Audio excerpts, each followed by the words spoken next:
All right, good evening, everybody. David Amstutz here. I'm sitting in my office at St. Richard's. It's really nice to be back in here. I've been coming back in for the last week or two, and it's good to be back in the building. Abby Williams is upstairs in the Creative Commons, using some of our new technology up there, and John and Sherry are at their respective homes. So good to see everybody. This is going to be a pretty informal situation here. We'll move around with different people answering different questions, and I think you'll find different people jumping in at different times. We've all been thinking hard about the issues we're covering tonight, so we probably have all developed a little bit of expertise in different areas. I want to start just by thanking everybody. Of course, thanks to all of you. This has been obviously a very unusual situation. I know many of you are anxious, and as you read the newspapers, things are changing pretty quickly with school. So thanks for bearing with us. Thanks to Back to School Advisory Task Force. We've been pretty much meeting every Thursday with them, and they've been very helpful. One of the co-chairs of that is Dr. Tim Root. He was going to be with us, but couldn't tonight because he's actually having to work. So we'll get him on one of these webinars before too long.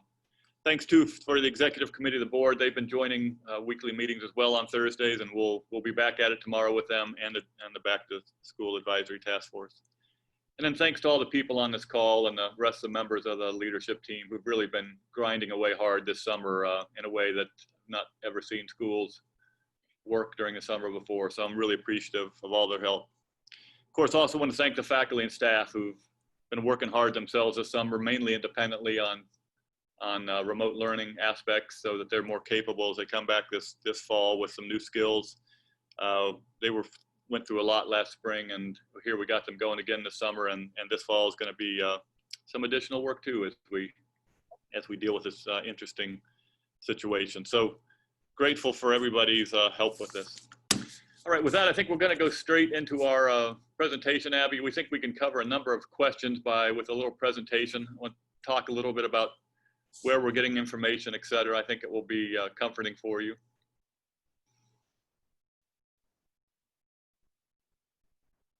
Okay, next slide, Abby. All right, so one of the really great places, of course, is the CDC site. And if you haven't looked at it recently, go back and look under, right there on the left, you can see where it says Community Work and School up at the top. If you get in there and click, and then you'll see kind of two buckets down below that you can click on. Anyway, just really good information. They're adding to it all the time, keeps being updated. So that's a place we're spending a lot of time, and so much of what the state and Marion County people, public health people are doing starts with the CDC information. Next slide. This has really been a tremendous help as of recent. So started July or so, the Indiana State Department of Health added some personnel to help with the back to school issues that schools were experiencing with COVID-19. And in particular, they added a woman named Lori Ramsey, who is a nurse, master's in nursing, who had been at community health, I believe, before that, and had been working with schools. She's really been a great resource. We spent an hour and a half with her today talking about issues. And if you go to the Indiana State government site, get yourself to the Department of Health. If you click up there on public resources at the top, you'll eventually get to this page with back to school resources you can see. And we're going to share, we won't take into detail with these documents today, but we want to refer them to you. I think we're going to send them to you. And all the titles on there, there's just some really good stuff in there that will answer many of your questions. And so it turns out when we come down to contact tracing, et cetera, we don't really have to be the experts in this, which we were worried about earlier this summer, because they've put together really good processes, and both the Marion County Public Health Department and the Indiana State Department of Health are going to be very active in those processes. So again, we don't have to memorize stuff. We don't have to feel like we're the experts in it, which of course we're not.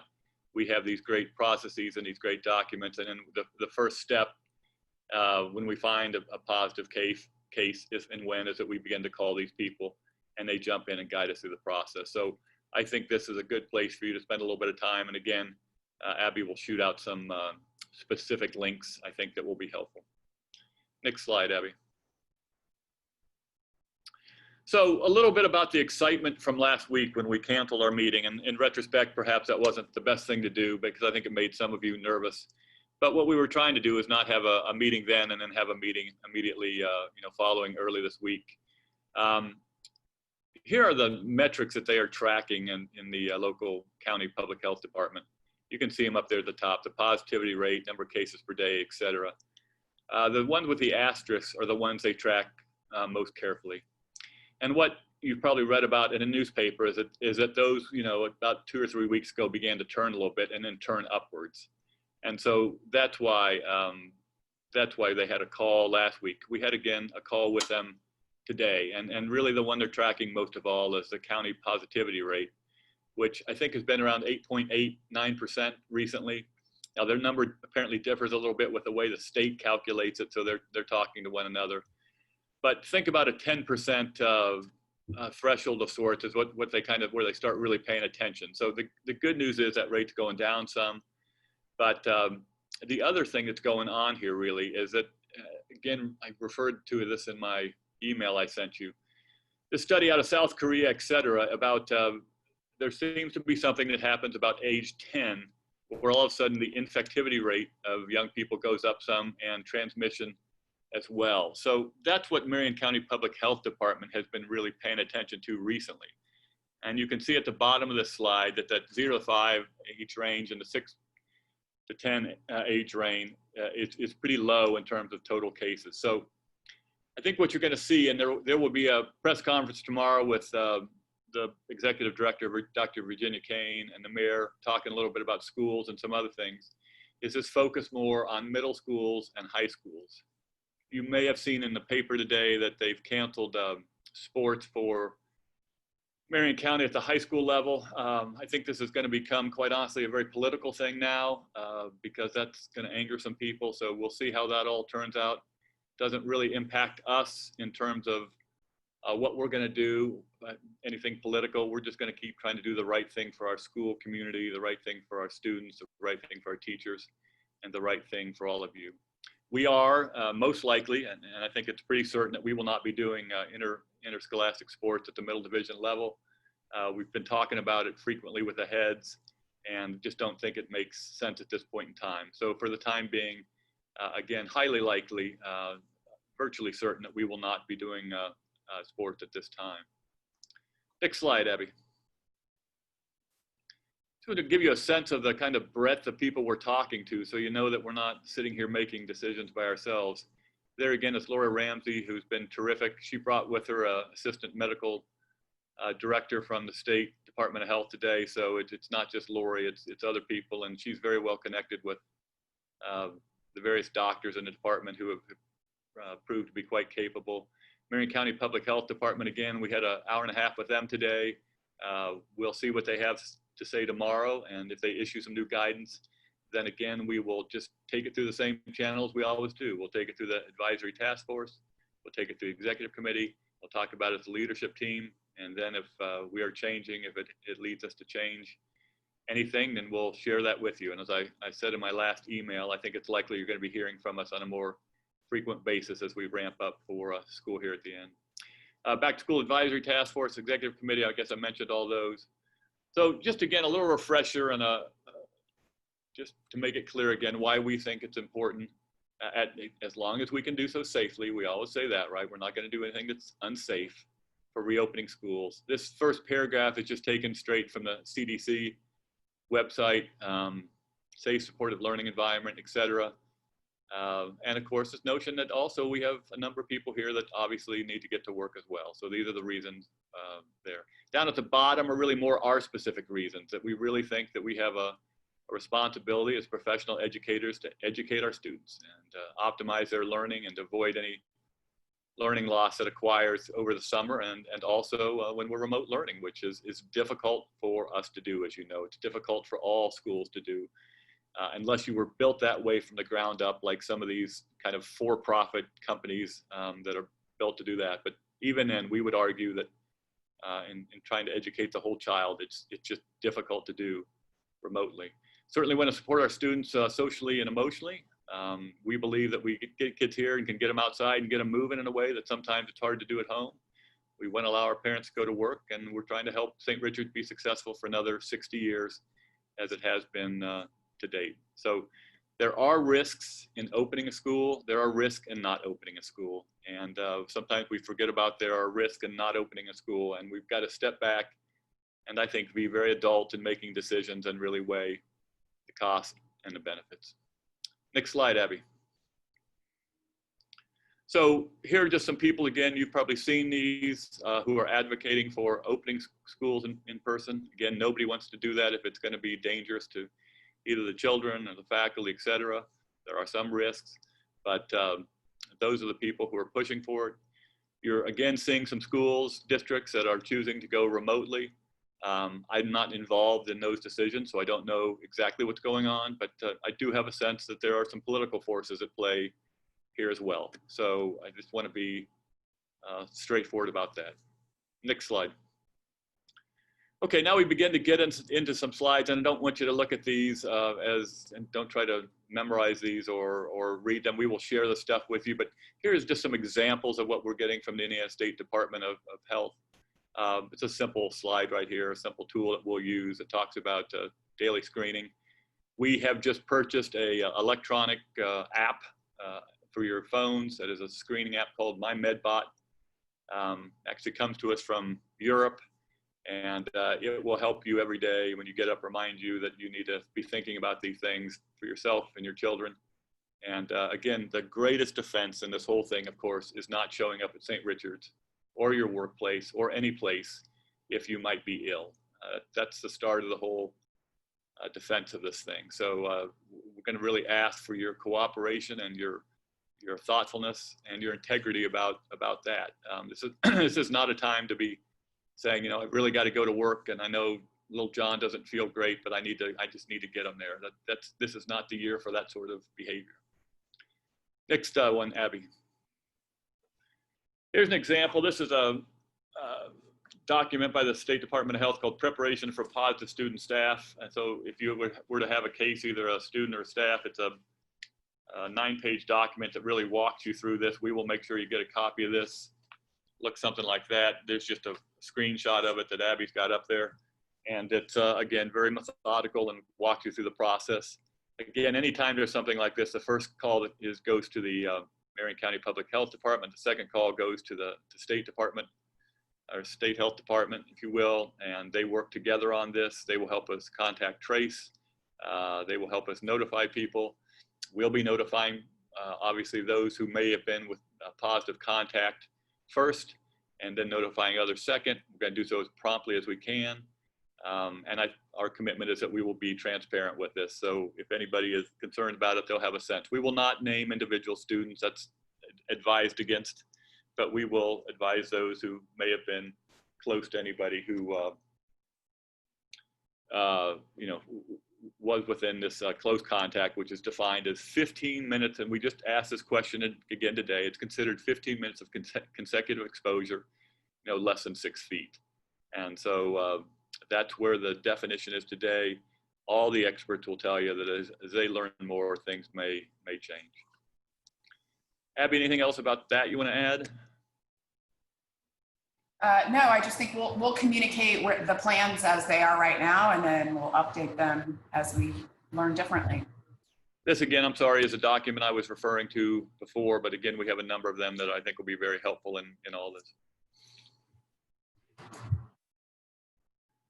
Here's another thing that talks about what to do in terms of when you have a positive case and when it's safe to return to school. Again, we'll get lots of advice from both health departments on when to do that. So it's changed a little bit, I think, in the last week or so, and gone down to 24 hours fever-free.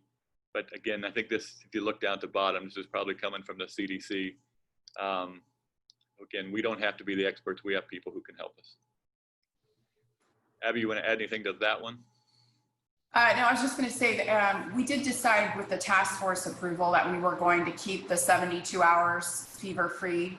And so I think we'll continue with that unless we're advised otherwise, just to be overly cautious. Yeah, in general, we will always go with a more, you know, the more conservative approach. That is, if we're going to use every precaution that we can. So thanks for that. Again, just to let you know, there's some helpful videos and handouts. We'll be sharing some of these with you that will help you. We're going to need your help starting this summer, obviously, beginning to train young people to wear masks, etc. And we'll have a little slide about that here in a minute. But again, good resources out there, so we don't have to do everything ourselves. So a number of you asked about how are the teachers, and I think that's a concern you're seeing kind of nationwide. They've been working hard this summer. Here's some of the things they've been doing around remote learning, and in addition with Jessica Rhodes has been really terrific with helping us redesign classrooms, get stuff out of there so we can really spread out.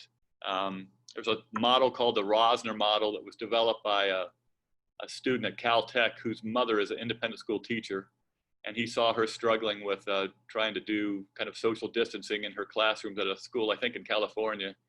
And so he quickly designed a program that really is very helpful. So we use that, and then just good old fashioned measuring, et cetera. But how are they feeling? Well, we've had a good listening session for them about a week ago, and then followed up with a meeting. There's certainly some anxiety, as you would expect. This is a new and different thing for all of us. By the way, starting any school year is always a time of anxiety for all of us because it's just new. But they've been willing to jump in. We make sure that we're listening to them. John and Sherry have been working with them closely in particular.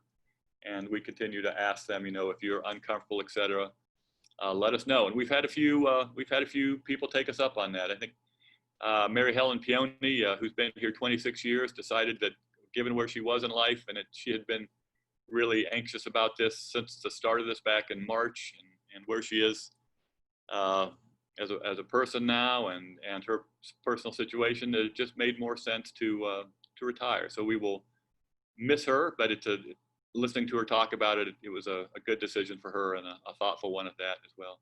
Sandy Amin is also going to step away. I don't know that she's retiring, but she's got a mother that she's taking care of, and makes her decision also makes sense, and we certainly wish her well. And I think St. Richard will see her again at some point in time.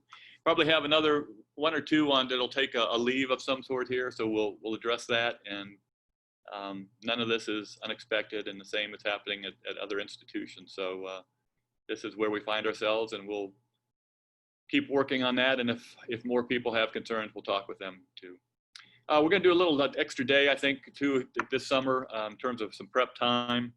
We let our teachers kind of clear out a little early last spring. They were worn out from the remote learning, and they've been working hard this summer. So we'll bring them back in and spend a little more time than our typical pre-service time, so that they really feel comfortable with what we're going to be doing this fall.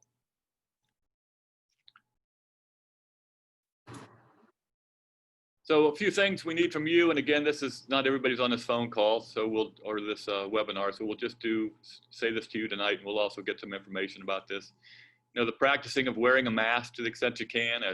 This will not be a perfect process, particularly with our youngest children, and we had very reassuring words today from Laura Ramsey about that, and we will take some mask breaks, et cetera, but to the extent that they can wear a mask, it's very clear that that's helpful, and that information has been clear for a while now.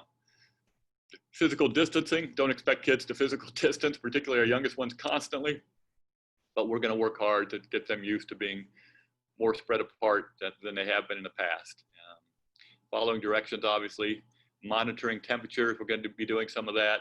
Really, the latest guidance from different places is that it's more helpful to do screening at home by all of you, et cetera, hence the screening tool I mentioned.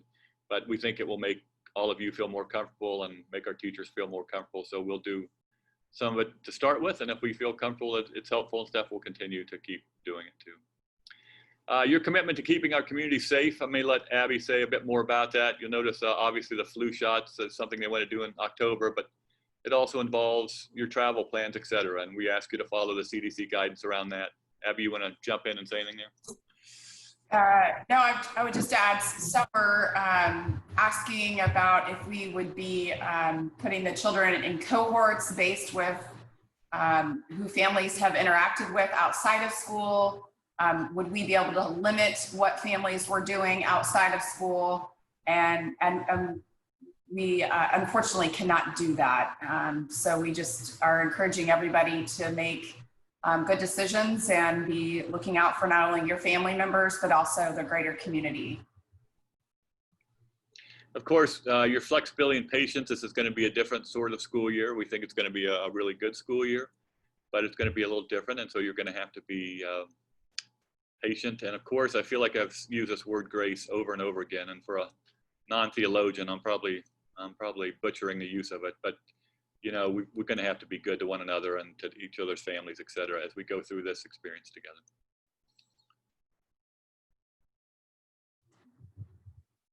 Okay, I think is that it, Abby? So why don't we now have a number of themes of questions to try to answer individual questions would take forever, I think. So what we're going to do is commit to, Abby's got some themes in front of her that she can mention, and then we will kind of jump in on those and talk about those. Again, I do think after tomorrow's press conference and after we meet again, it's likely that we'll want to talk to you again, probably early next week sometime if anything has changed. And so that's our commitment to do so. So if you don't feel like your question is answered tonight, don't worry, we'll get to it. Go ahead, Abby. Yeah, so I would just say that the first one I think David has covered pretty thoroughly. And that was, there were a variety of questions about testing, contact tracing, quarantining, the timing, the frequency, the duration, who's paying for it. Right now, I will mention that we have a parent who is going to be assisting us with the testing process, so should we or when we need that. And so we'll be able to tell you a little bit more in the weeks to come about that, but we think that will give us an advantage as far as having more timely testing. And certainly there could be an increase in testing. And so to have a partnership with a parent who can help us with that is going to be tremendously helpful. There were a lot of questions about the levels for closing too. And I think David mentioned that already, but you know, really that is not going to be determined by us in isolation. There'll be a wide range of factors, and we will be consulting with everyone that we listed earlier in the presentation to make those decisions. And you know, right now we're just super hopeful about our opening on campus and encouraged by what we're hearing and how St. Richard's is going to be able to achieve what we need to do to be on campus and be safe. I'll just add that this will really help with the testing. You've read in the newspaper, other places about the extended periods of time it's taking to get testing done. And with this wonderful offer we have from a parent who's in this business is that we will be able to do it more quickly than that. So that's a great help. In terms of shutting down classes, as Abby said, or shutting down sections or cohorts, or even shutting down the school, Indiana State Department of Health does not even have a kind of a threshold for shutting down the school. That will be determined again with the local folks and the state folks. There is some talk, you know, that I think in one of those documents you'll read 1 or 2 students could lead to a cohort or a classroom being shut down.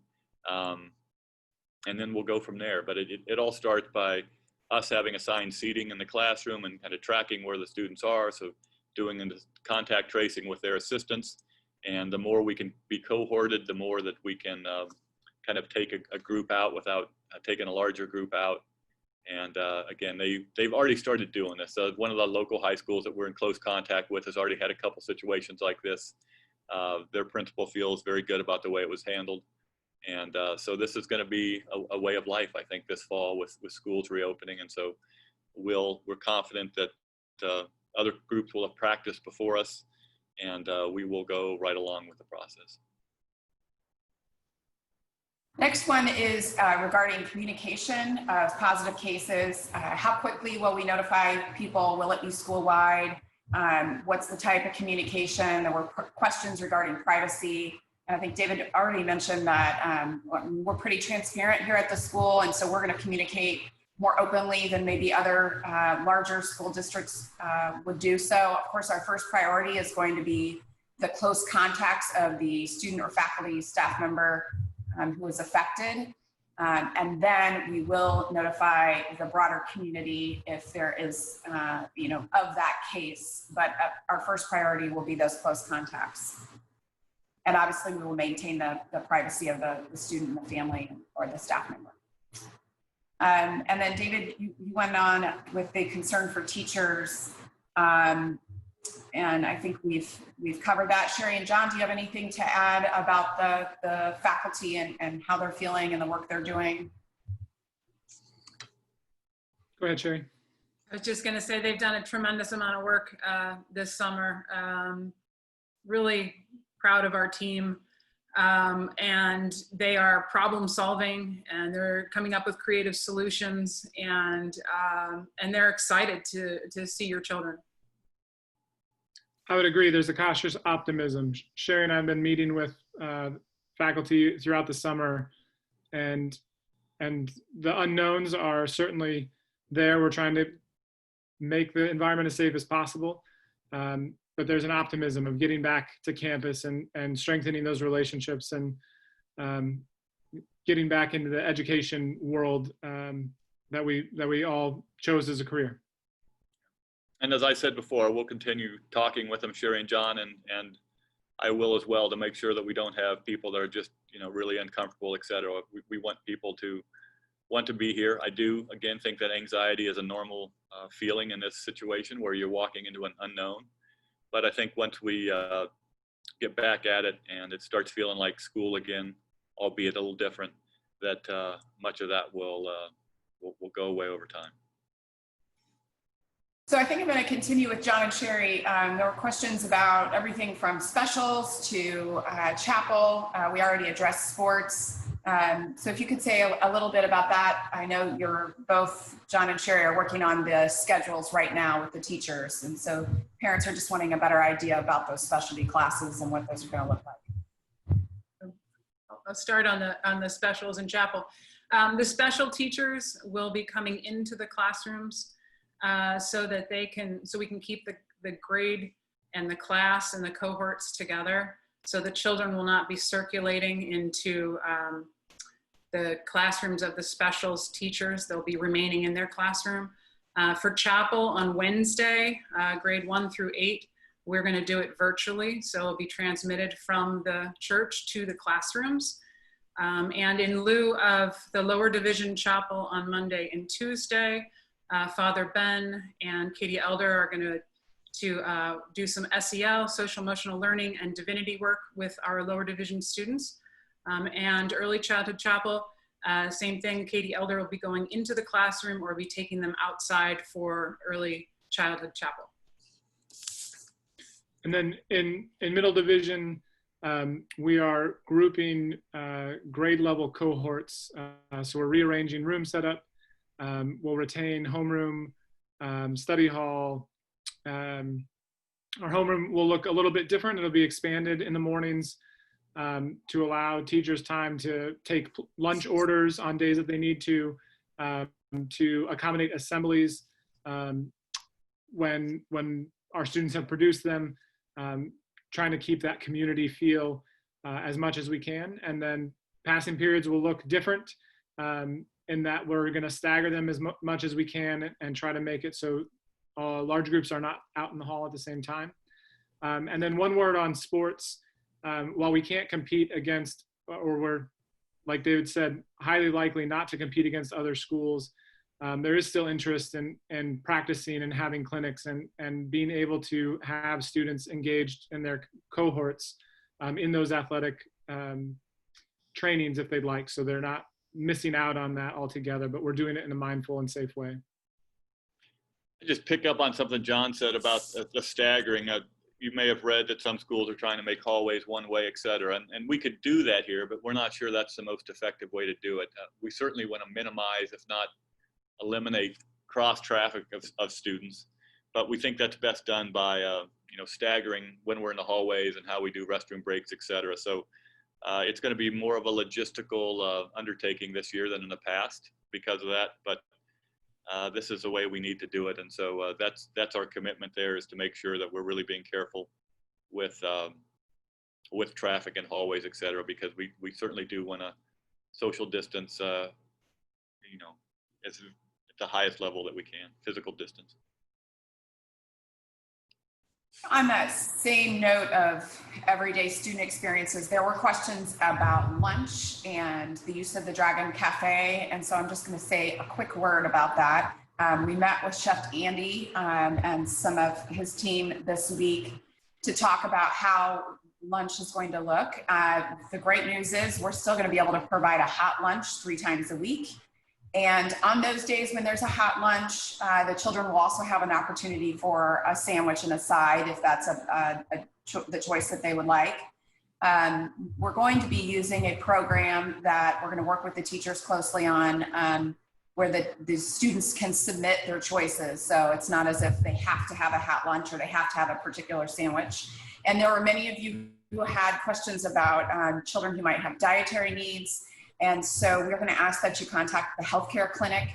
And if that's the case, if we're unable to provide that food, that would be the only kind of exception where we would allow food to be brought into the school, because there is a greater risk of spreading germs when you're doing that. So we're thinking about everything from making use of our outdoor spaces to eat and being creative with that. We're talking about how we're still going to be able to do Ice Cream Wednesdays. And so that's important for the students. We want to keep some of the things that they absolutely love. And we know taking away Ice Cream Wednesday would not be a good move on our part. So you'll get more information, but I just wanted to make sure that you had an update on that. Remote learning, we've covered that. John and Sherry, is there anything else that you'd like to add about remote learning? I know David's highlighted the trainings that they've been participating in, and they certainly have been hard at work. Sure. In the middle division for remote learning, we've been preparing for the school year, kind of for that remote or the in-person. So we're prepared to go remote. We have a schedule that's ready to go. That is the result of everything we learned this spring about what works and the research we've done. Our teachers are ready to go with the Google certification, talking about norms in Google Classroom so students and families can find information quickly and efficiently. And then thinking about engagement strategies. How do we keep students engaged online?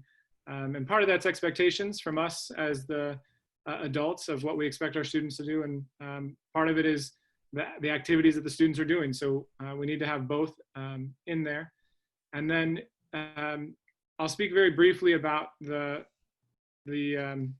parallel model or the tune-in model. So as it said in the at a glance, if your student has a reason that they aren't able to come to school but want to remain students at St. Richard's, or perhaps they have to quarantine for 2 weeks and we don't want them to miss school, we have a system where they'll be able to tune in, and it won't be the same as being in class, and it also won't be a full remote option in that it won't be as integrated as a full remote option would be, but it allows students to stay connected and to keep up on content. And so that's kind of an in-between option for those students who need it. Sherry, do you want to talk a little bit about lower division early childhood? Sure. Early childhood teachers have been doing professional development on the Seesaw platform, which they will be using for delivering remote content should we have to go to a fully remote platform. And K through 4, also the Google certification. All of the teachers have participated in the Isaacs webinars. That's our regional independent school association of Central States for best practices in remote learning. So like John said, we've been preparing twofold for the fall. Remote learning should we have to move to that, but we've also been preparing for the best and safest in-person experience that we can plan for. And also what John mentioned is if your child does need to remain at home for medical conditions or quarantining or from travel, or you have a health risk at home, you can remain home with a remain at home plan, which is where they can see segments of live instruction through the OWL camera that will be in the classroom, and it can track the voices so your child can participate in the class. And there was a question asked, do they need to wear a uniform during that time? And yes, they do, because they can participate in the class at that time. And your teacher will work with you on a case-by-case and individual basis to give you those assignments and help with the homework pieces as well. We did have one parent, or a few parents actually, ask what can parents do to help support the school. David, do you want to speak to that? Yeah, so Did a I'll let everybody jump in on this, but you're doing it already by hanging in there with us through this interesting time, and we're working very hard on your behalf. We're grateful for your patience with us, grateful for your patience last spring, and we continue to believe that there's an important role for the school in Indianapolis and the education of young people, and I've seen it in my own kids and their friends, etc. So, you know, we'll be trying to do our normal business of school this year, and we'll be having some fundraising, etc. So we hope you'll be supportive. We've invested a lot of money into preparing this facility to be as safe as possible for you and your children this year. So, you know, continue to be positive. We'd love for you to tell others about St. Richard's. Obviously, that's the way that we spread the good news about this place, and continue to just be good to each other and enjoy this year, not only with your child, but with your fellow parents. I think on that positivity note too, if you can really be careful about your conversations around your children and making sure that they hear your excitement for the start of school and your support for them wearing a mask and your understanding that we're going to have to take temperatures, just framing that in a positive light, I think will be really helpful. John, Sherry, anything to add on that? I was just going to say that we're going to try to make it fun. I mean, the teachers have some creative ideas, you know, with the children, with their masks and the routines and some of the things that we can really get their engagement in it as well through levity and enjoyment. And I would say that we all know relationships are so important. And in this time where it's a little bit more challenging to stay connected because we're on a screen and not in person, reaching out and asking the question, don't assume something, just ask, and we're happy to answer. Like Sherry said, we know we're working with kids and we want to give them a great experience and we want to keep them challenged. We want them to learn. And so that's what we're doing. And I think we share that goal together. There were some questions about technology, and I'm going to let John kind of mention some of those updates. I'll let you go ahead, John. Yeah, so we are providing our teachers with new computers that run a little bit faster, have more capability in terms of creation. We've also increased our capacity for students so that each student can have a Chromebook or an iPad, depending on the division, that they have ownership of. And so should we need to go to remote, should they need to quarantine, we'll all be operating on the same device, which will allow us to streamline that teaching and learning, and we won't have kind of agreement issues. The parallel or tune-in model requires technology called an OWL, which is a conference room technology, but it's essentially a 360-degree camera attached to a microphone and a speaker.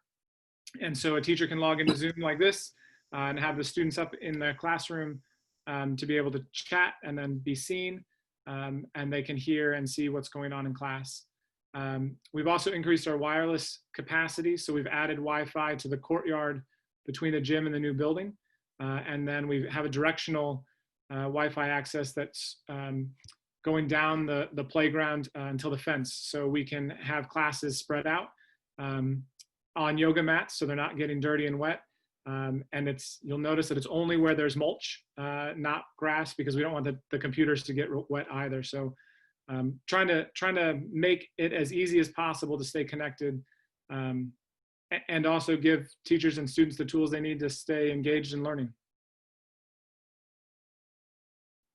Great. I'm going to go on to, we have a lot of new pre-K parents, and they are understandably, they're joining a new school, and maybe for the first time they're sending their children to school. So there were a lot of questions related to pre-K, and we will be sharing all of those with the pre-K teachers. They will be addressing everything from, yes, there will be some toys in the classroom. Yes, there will be times when a child's going to be allowed to hug a teacher's leg.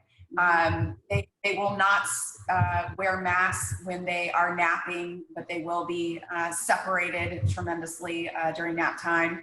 But they will take really good care of your children and will make sure to answer all of your questions. You're going to receive a communication tomorrow, which will contain information about back to school nights and virtual back to school nights. And so many of those questions will be answered then.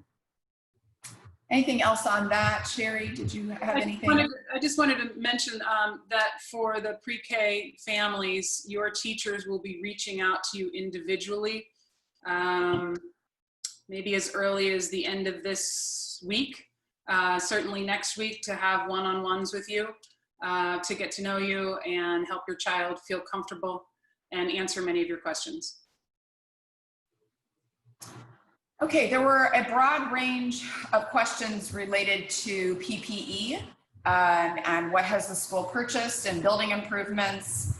I guess certainly we'll just start with masks, and David has already mentioned that we are all going to be wearing masks. We will take mask breaks. There will be time when the children are outside when they will be physically distanced enough where they will be able to remove them.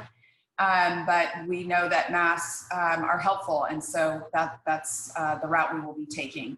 And we'll be doing that for pre-K through grade 8. The school will be providing a little goodie bag of sorts with hand sanitizer and a SRES logo mask. It might fit your child perfectly, it might not. We found from trying on a lot of different masks that it's kind of like buying another child's shoes. It's very difficult to do, so don't feel like you need to wear that mask. You can find all of the mask guidelines in our at a glance document, which is on the front page of the website. There will be some cases where the teachers might be able to wear shields at the front of the classroom for a particularly short lesson that really might benefit the children, for them to be able to see their mouths. That has been discussed. And then we have also purchased some clear masks for some of our teachers, particularly in the lower grades, if they're interested in wearing those. As far as other PPE, we have plastic shields that are put up at the front desk to protect people on both sides of the front office there. There are, we're investing in signage so we can remind people to be physically distanced, to wear their masks. We won't necessarily have traffic patterns on the floor, but we are thinking really hard about our transitions, and you'll receive more information on drop-off in the morning. We've got a map and we're creating a video, and we're going to have some practice times for parents if they would like to even drive through that. So we're being really intentional. And of course, we're outfitting Nurse Debbie with additional PPE to keep her safe. And then I will just also mention that we're going to have a designated room for those individuals who perhaps are showing COVID-like symptoms, so that they can be separated from the rest of the population. Anything you want to add to that, John, Sherry, David? I wanted to add also that we are planning on a plexiglass or acrylic dividers on some of the east tables, so when they have lunch, we can have them seated safely at the table as well. Yeah, and of course we have touchless hand sanitizing stations that will be at every entrance. We've invested in touchless thermometers. I feel like, additional Lysol, additional Clorox wipes, all of those things. We've met regularly with Service Master, our cleaning crew, and they actually clean hospitals and pharmacies and know a lot about best practices. And David, I'm going to let you say a little bit about the bipolar Ghostbuster device that I'm not sure is called. So just to add what Abby was just referring to, we're really going to be very much more systematic in our cleaning processes, not only at night, but throughout the day. We've got a whole schedule that our cleaning people will go on, and we'll have to check in at certain points to demonstrate that they've done that. We take this very seriously in terms of making sure that frequently touched surfaces are cleaned, et cetera. The cleaning company, as Abby said, works with a lot of hospitals, et cetera. They've purchased a new electrostatic sprayer that will allow them to, at night, go through and spread disinfectant in a way that will cling more tightly to things because it's been charged. You'll see new carpeting upstairs in the hallways, a number of places. We want it to be cleaner. We want it to feel a little cleaner, et cetera. So that'll be a nice touch. We've painted a number of places. And then I want to talk a little bit about air movement. This is a popular topic out there right now, not only in schools, but elsewhere.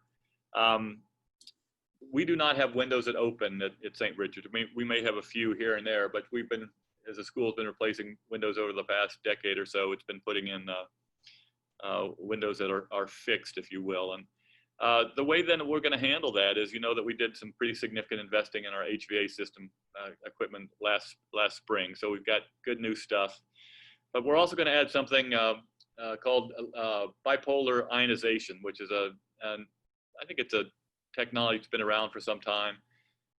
I've talked to a number of hospital folks. I've read technical papers. I've talked to providers, et cetera.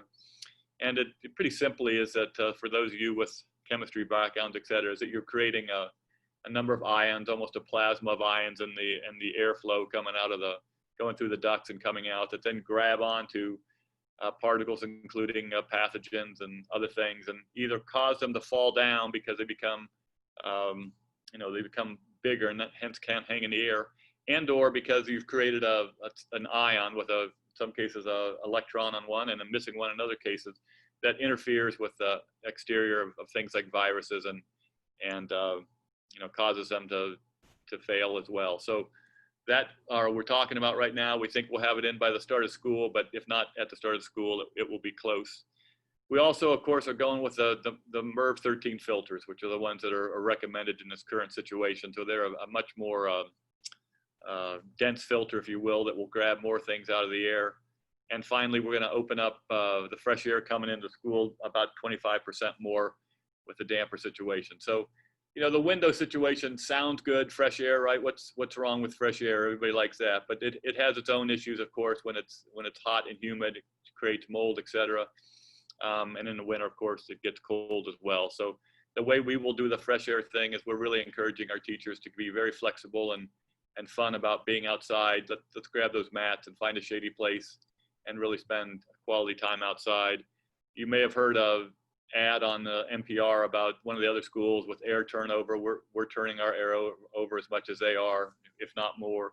So I think we're doing everything we can to have really good fresh air for our students in this building and for our teachers, obviously. Okay, it looks like we have a couple of questions remaining, and we're trying to keep this to about an hour, so I think we're going to be perfect here. Social distancing, the approach and the feasibility, and I think John has already spoke to the Rosner model, or David did, and being able to physical distance. We're using that term rather than social distance.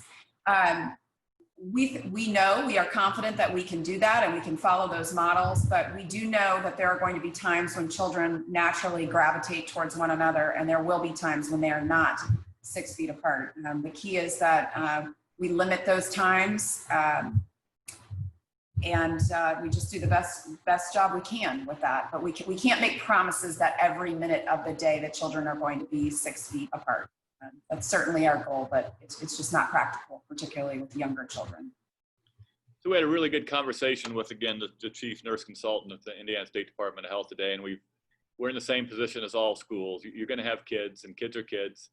We're going to work very hard on the mask, and we're going to try to spread them out as best we can, but we're also going to let them be kids at times, and we're not going to stay away from a child who's upset because we're worried about 6 feet. We will, with the child's mask on and the adult's mask on, we will comfort that child. We will then separate and make sure everybody kind of disinfects, if you will, washes their hands, et cetera. But we are a school, for goodness sakes, and we're going to take care of our kids, their emotional needs as well. So we want to be very realistic about that and open and transparent about that. It's the same conversation that all of our peer independent schools are having as well. I know because I had it with them again today for probably the 5th time. And we're comfortable with that approach, and the health and safety people, the medical people we've talked to are as well. And the last question I have here is related to the more vulnerable population, or those who are more susceptible to, for reasons that they are immune compromised or have heart conditions. And I know there's a pretty lengthy list you can find on that CDC, and we'll include it as well. And I know John and Sherry have already had families reach out to them specifically to discuss those individual cases and to work together on a plan for the start of the school year. So I would just encourage you to have them be your first point of contact.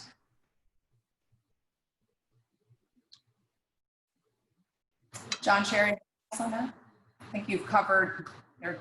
Just to be clear, there are 3 models. We're on campus, and then if the entire school were to be remote, we call that remote learning.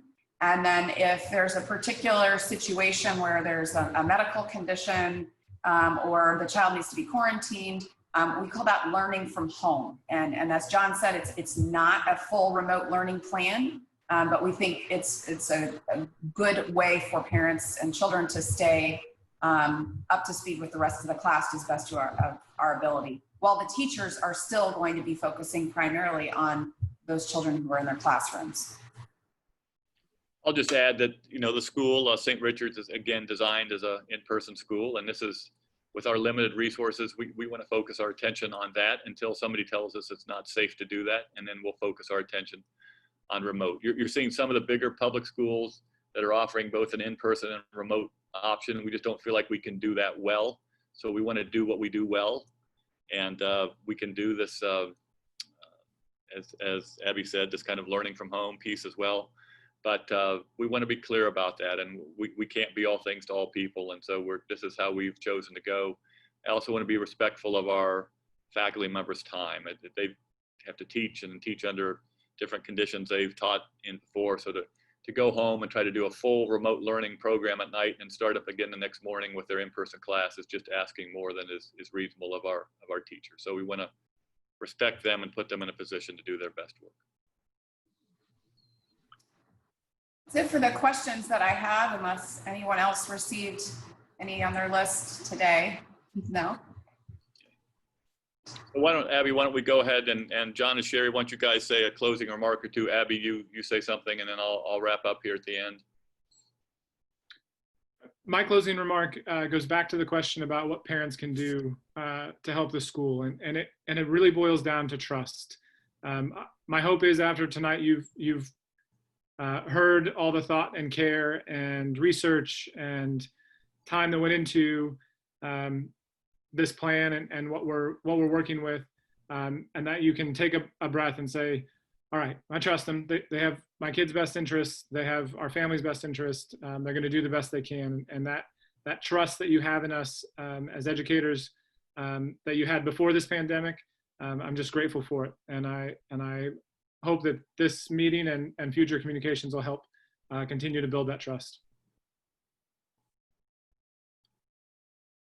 And I would just say, we look forward to seeing you all. If you have any questions after this, particular to your child and so on, please feel free to reach out to John and I. We look forward to seeing you. And, St. Richard's is such a wonderful, lovely community, and we are doing the best and to preserve and keep our community safe.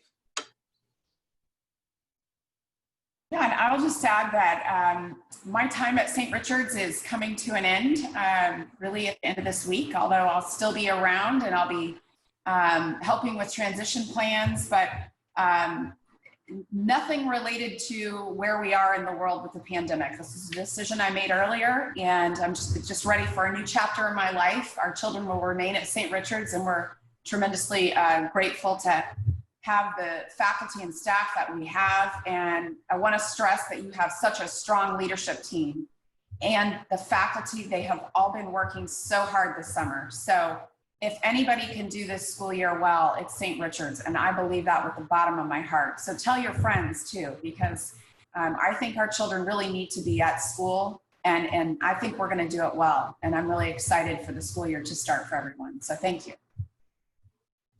So I'll close with a special thanks to Abby. This will probably be the last time you see her on something like this, but know that we're incredibly grateful for all that she's done over the past 15 years, and we're going to have a big party when the time allows. We'll be socially distanced, or we'll wait until the time when we don't have to be socially distanced, I guess. But she's been great, and we're working hard on her transition, and she's promised to remain a friend of the school, so we'll continue to talk with her. I will miss our sessions that she and I have had over the years. With every document you've received from us is both a work of love and joy, but a little tangling as well too. So she's been great. So like the others, I love the school. And when I say I love the school, it's not that I love the table or the chairs I'm sitting at right now, or the air handler I'm looking at, or anything else. I love the St. Richard's community, which has been so good to my family over the years. We treat it with great respect, and it's our family, if you will. And so do know that we're working very hard to do everything we can to make this experience both effective and you know, as safe as it possibly can be. There's no reason to force this thing if anything shows up that suggests it's unsafe. And that's why we keep talking to people. And when we get new information, which we might again tomorrow, we'll run it through all the channels. We'll take our time, and then we'll communicate with you again. And that's a commitment to, as I said before, early next week, we'll have some form of communication again about this. So thanks again for joining us tonight. Go Dragons. We think this is a very special place. We look forward to having a different but great year. And we hope that you can look at it that same way. And if we can all go at it with a very positive attitude, it might just be one of the most special years we ever had. So thanks for tuning in tonight, and be well, and we'll be in touch early next week.